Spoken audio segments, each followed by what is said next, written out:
Esports, what is it? It is a form of competitive video game play.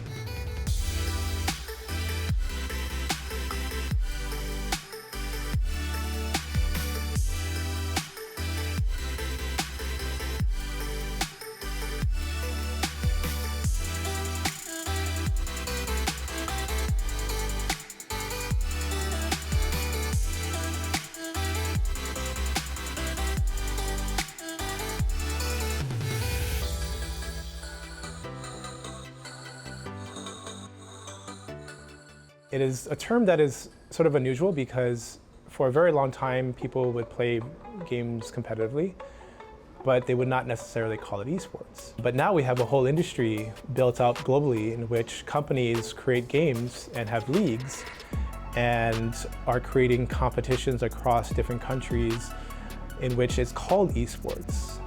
There is an attempt or a desire to kind of mimic what you see in sports leagues. And so we have 8 different games in which we're playing, and then we also have within those games 8 sort of divisions of operations. We have a coach, we have a team captain, we have a student lead, and then we have the players themselves. It's a very big operation which technically running across more than 15 or 16 teams total.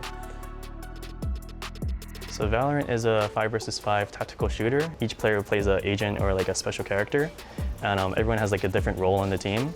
So you're just taking turns attacking and defending, and it's the first one to win 13 rounds wins the whole match. It's a very technical kind of game, a lot of precision and a lot of having to think outside the box and working the entire game, the entire map, because it's not really just all about a one-on-one kind of shooter kind of thing, but there's a really big team aspect to it. So as a player, we get together pretty much 2 times a week, maybe more than that, mostly because we like each other. I think it's a good community aspect that we all get together and hang out. Sometimes it can feel divided from game to game, but when you're put together, everyone really comes together. It's all constructive.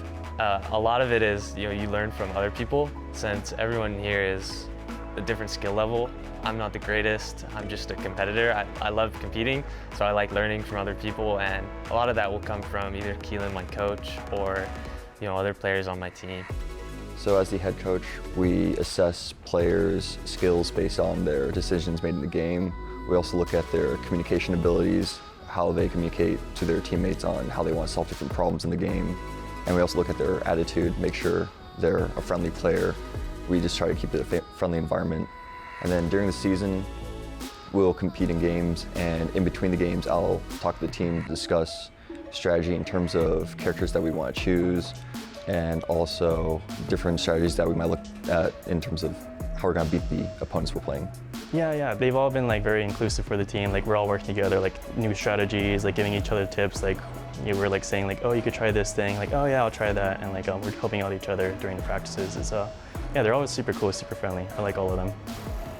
Yeah, it's definitely being a team player, learning how to work as a team, but also being able to put in input, because everyone has their own special thing on the team. So we're all trying to put in input, oh, I could do this, or you could help me do this, and it's just all working together to make a good strategy, a good plan to win games, win matches. There are actually a lot of similarities, I think, that esport athletes have with traditional athletes. We have the same amount of practices, we have to learn certain skill sets, we have to learn how to communicate. That's all the exact same as a conventional sport or traditional sport.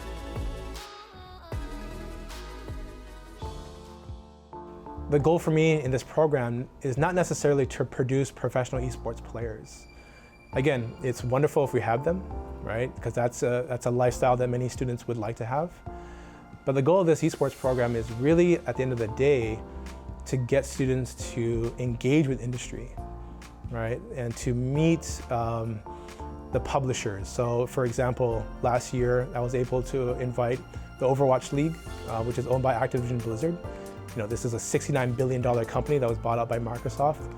They came last year 5 times to our campus, and we had a group of students who were interns, and were able to shadow and learn and follow literally one of the biggest esports leagues on this planet in a way that they would have never been able to know this industry. The players were playing just over my shoulder here, and it was a pretty big thing. I mean, like, it's not like something to be taken lightly. Like, they were playing for $1 million prize pool, right? They played here, and I was able to be an event photographer for their marketing and social media teams. So I was here shooting the events and the players. So that was really fun. I really enjoyed that.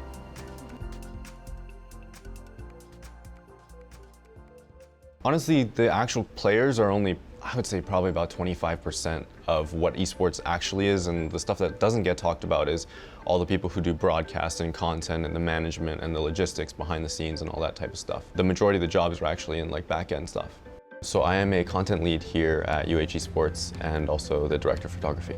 I handle a lot of the camera work and like storyboarding and stuff. I help lead that for a lot of our projects here. We shoot like stills of players which can be used on graphics or on websites, and when we have like news articles or that kind of stuff, we have media that we can send over for them to use.